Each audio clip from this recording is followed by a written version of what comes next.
নতুন রাজনৈতিক দল গঠনের ঘোষণা দিয়েছেন বর্তমান বিশ্বের অন্যতম শীর্ষ ধনকুবের ইলন মাস্ক। তার এই দলের নাম আমেরিকা পার্টি।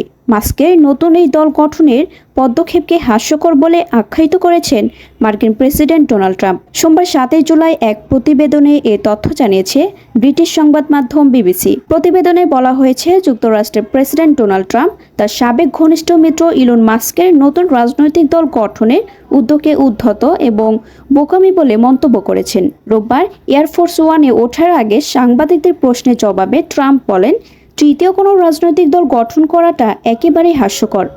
আমেরিকায় দুই দলের যে রাজনৈতিক কাঠামো তা বহু বছর ধরেই আছে। তৃতীয় দল আনার চেষ্টা শুধু বিভ্রান্তি তৈরি করবে। সম্প্রতি মাস্ক ঘোষণা দেন তিনি আমেরিকা পার্টি নামে একটি নতুন রাজনৈতিক দল গঠন করেছেন, যার লক্ষ্য হবে রিপাবলিকান ও ডেমোক্র্যাট এই দুই প্রথাগত দলের বাইরে বিকল্প রাজনীতি গড়ে তোলা।